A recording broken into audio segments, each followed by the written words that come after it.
ito ay rated SPG. Striktong patnubay at gabay ng magulang ang kailangan. Maaaring may masiselang tema, lengguwahe, karahasan, sexual, horror o droga na hindi angkop sa mga bata.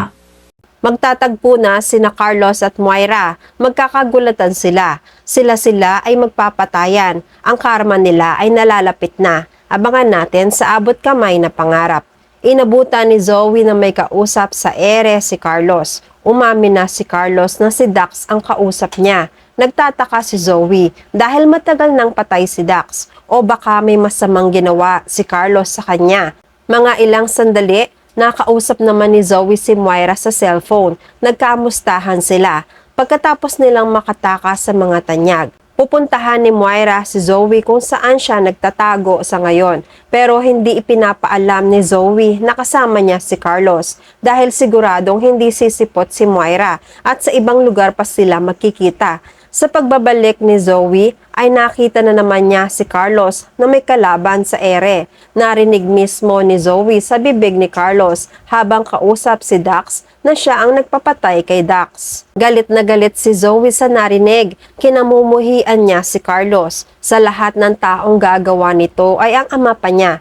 Inalisan niya ng kaligayahan dahil si Carlos ang dahilan ng pagkamatay ng nobyo. Iyak ng iyak si Zoe. Hindi naman nagsisisi si Carlos dahil ayaw niyang mapariwara ang buhay ni Zoe kung mapapangasawa si Dax. Para maawat ni Carlos si Zoe, niyakap niya ang anak dahil nagwawala na si Zoe.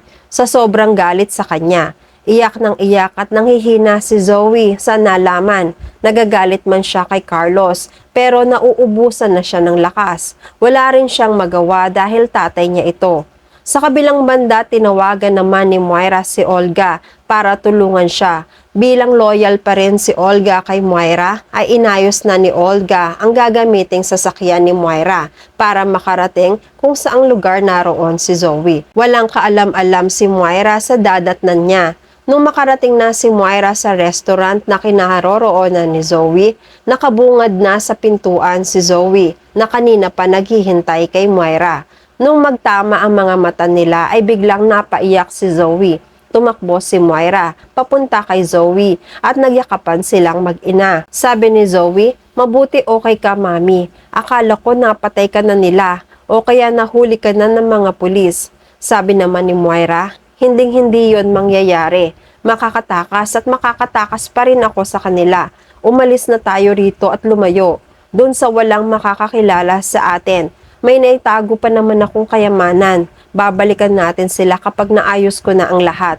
Umiiyak si Zoe. Maya-maya ay sumulpot si Carlos. Nagtataka si Carlos kung bakit narito si Moira. Tinawag niya si Moira. Nabigla si Moira dahil boses ni Carlos ang narinig niya. Nung paglingon niya ay nagkagulatan sila. Natakot si Moira. "Ikaw, anong ginagawa mo rito? Di ba dapat nasa ospital ka? Bakit magkasama kayo ni Zoe?" Naiinis si Carlos sa napakaraming tanong ni Moira. Sinugod niya si Moira. "Ikaw, anong ginagawa mo dito? Bakit hindi ka pa nila napapatay?" Hindi pa man nakakapagsalita si Moira ay sinakal na siya ni Carlos. "Ikaw na hayop ka. Ikaw ang sumira sa buhay naming lahat dahil naging masama ako sa paningin ni Lynette. Dahil rin sa'yo kaya naging pariwara ang buhay ni Zoe.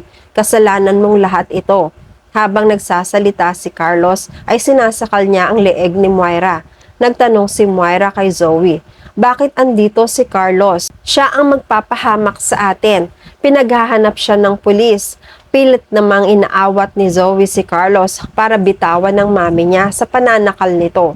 Sinabi ni Zoe kay Moira na si Carlos ang nagligtas sa kanya, kaya no choice siyang sumama kay Carlos dahil takot na takot siyang mag-isa. Pero sigaw ng sigaw si Zoe kay Carlos. Inuutusan niya si Carlos na bitawan si Moira. Nagpupumiglas si Moira. Nagagalit siya kay Carlos. "Ano ba, Carlos? Bitawan mo ako. Nasasaktan na ako. Itigil mo na ang ginagawa mo. Makikipagtulungan ako para makatakas tayo pare-pareho." Galit na galit si Carlos. Hinila niya si Moira sa pintuan para palayasin. Sinasakal pa rin niya si Moira. Sabay niyang sinasabi na, "Ikaw ang magpapahamak sa amin, kaya wala kang dapat na ginagawa dito. Kaya halika, Umalis ka na dito. Pilit na inaawat ni Zoe si Carlos, pero parang wala siyang naririnig. Hanggang dinampot ni Zoe ang baril ni Carlos. Tinutok kay Carlos. Sinasabi ko sa'yo, bitawan mo ang mami ko, kundi ipuputok ko to. Narinig ni Carlos ang pagkasa ni Zoe sa baril. Unti-unti ay lumingon sina Carlos at Moira. Pinaputukan ni Zoe si Carlos sa paa. Nadaplisan si Carlos at nasugatan ng kaunti. Nakakuha ng tiyempo si Moira. Tinulak niya si Carlos at tumakbo ng mabilis. Pero dahil malakas si Carlos, lumapit siya kay Zoe at hinablot ang baril. Galit na galit si Carlos kay Zoe, pero mas pinili ni Carlos na habulin si Moira. Nanginginig na sa takot si Zoe. Hinabol naman ni Carlos si Moira para barilin. Takot na takot sina Zoe at Olga sa maaaring gawin ni Carlos kay Moira. Sa kabilang banda, nakikipagtulungan si Nushi G kina RJ. Nangako si Nushi kina RJ na siya mismo ang maghahanap kay Moira at pagbabayarin niya si Moira sa lahat ng mga masasamang ginawa nito sa mga tanyag. Pero nagbabala si RJ. Hindi naman kailangan pa ni Nushi na hanapin pa si Moira. Delikado ang gagawin niya. Alam naman nilang lahat kung gaano kapanganib si Moira. Ipaubaya na lang nila sa pulis.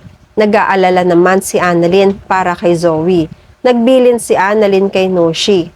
May pakiusap po sana ako. Sana po, pag nakita po natin si Zoe, maging considerate naman po tayo sa kanya. Nadamay lang naman siya sa mga kasalanan ng mga magulang niya. Hindi naman siya masamang tao. Nadala lang siya sa mga utos ng mga kriminal niyang magulang. Sumagot naman si Nushi. Huwag kang mag-alala, Annalyn. Pagdating kay Zoe, hindi na ako makikialam. Batas na ang bahala sa kanya sa pagtatago niya sa mga kasalanan ng magulang niya. Sa kabilang banda, nag-aalala si Harry kay Zoe. Ilang araw na ang lumipas, wala pa rin siyang balita sa ate niya. Hindi man lang siya tinatawagan nito, kaya naisipan ni Harry na siya na lang mismo ang maghahanap kay Zoe. Ang hindi niya alam, napapariwara na si Zoe. Gulong-gulo na ang isip niya.